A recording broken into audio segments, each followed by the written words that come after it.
Neighborhood Nature Play Program Analysis by Maria Sergeyev and Elisa Iannizzi.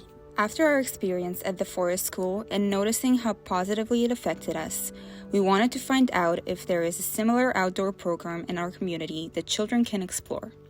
Since we don't live in the same cities, we decided to broaden our search outside our Caledon and Toronto communities. We both agreed that outdoor play is crucial for healthy child development and that children learn and acquire many skills through outdoor play.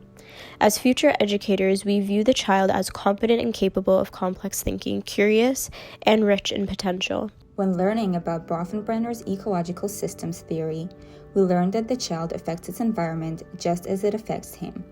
The relationships in our systems are interrelated, and that's why we wanted to find a program that involves the community, parents and families, rather than a drop-off program. We believe that a program that involves the parents essentially teaches the parent how to better support their child and gives them the skills to apply the same knowledge and experience in different settings. Rather than a one-off encounter, it becomes a lifelong learning. Also, having the whole family involved supports building a sense of community and getting to know your neighbors.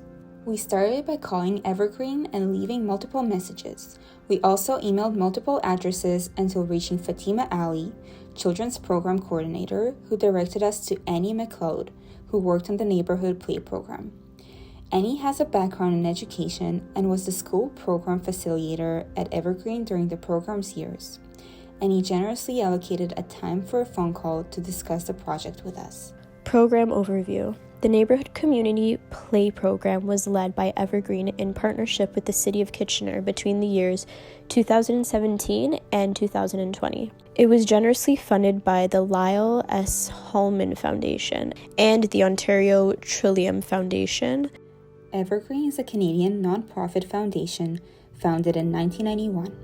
With the support of the City of Toronto and the West End Foundation, they transformed the Don Valley Brickworks factory into a park and natural area and the Community Environmental Center. Their values include connection, innovation, and sustainability, and their focus is on facilitating change in communities through connection, innovation, and sustainable actions. Some of the pressing issues they are currently focused on with a solution-based approach are climate change, affordable housing, and nature and public spaces. The Neighborhood Nature Play Program took place in Gazowski Park and Kingsdale Park in Kitchener.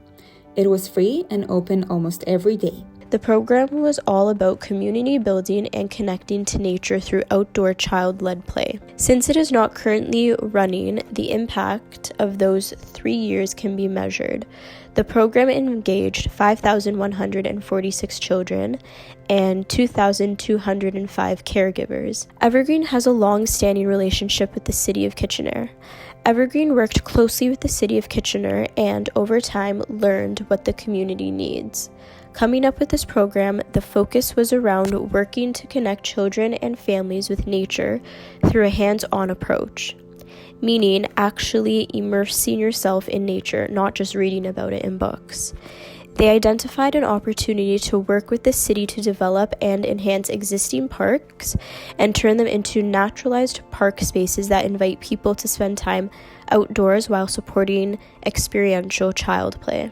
Evergreen brought their expertise in restoring and creating spaces from their previous projects in which they redesigned school grounds with children for children. The City of Kitchener identified what the neighborhoods could benefit from and which neighborhoods they should start with. Some of the criteria included income level, equity deserving, proximity to schools, and population density, to name a few. This criterion was necessary to ensure that the program will merge into the community, grow roots, and continue to run even when the staff is no longer there. People from the community were included right from the start.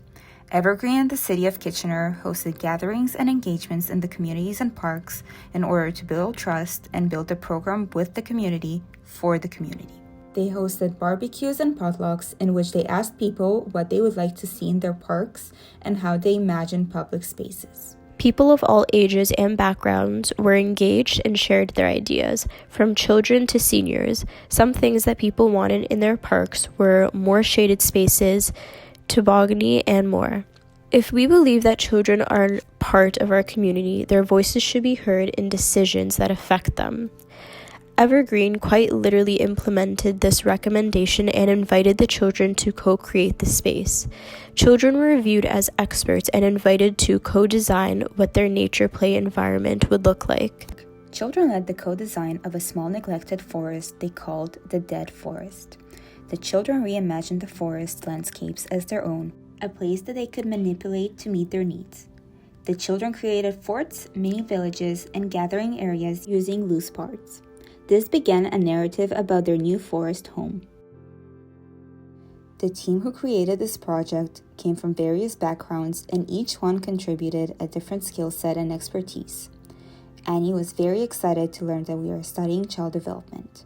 When hearing about her experience with nature and building a curriculum, she said that a BCD graduate would absolutely be an asset to this program. The program was led by play animators, aka guides. Every day, a couple of staff in the park met children as they were coming out of school. Instead of going home, the children stayed and played in the park. The program also operated on the weekends when parents could join in the play. The goal was not to prescribe the program, but to prompt and lay out materials and see where the kids wanted to take it. In a way, they created inquiry questions. The program's core elements include play animators, provocation, child-centered child play, risky play, storage for materials, nature connection, and community engagement. The program included loose parts play. It started with tree stumps and branches in the play animators, car trunks, and evolved into a painted container in the park for storage.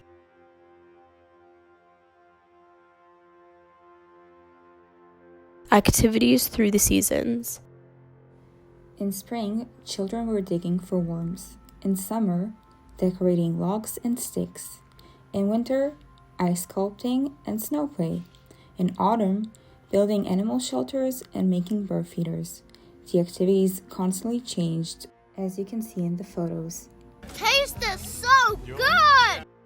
We wondered if Indigenous knowledge was a factor when connecting with nature and if their perspective was included.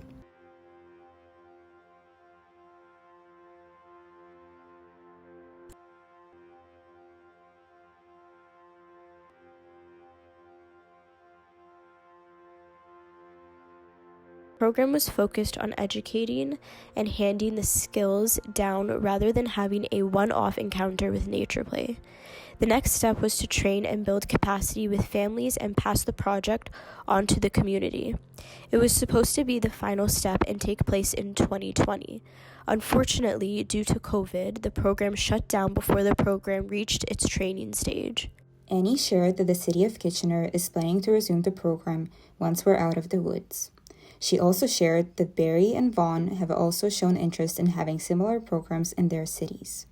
What does it take to bring this program to our cities? Advocacy. Is this a high-quality program? Absolutely. But let's take a look at the CRAAP test criteria. As you can see below, it checkmarked every box. Thank you for watching, and a special thanks to Evergreen and the City of Kitchener and their communities for coming up with such wonderful program. A special thanks to Annie MacLeod and Fatima Ali.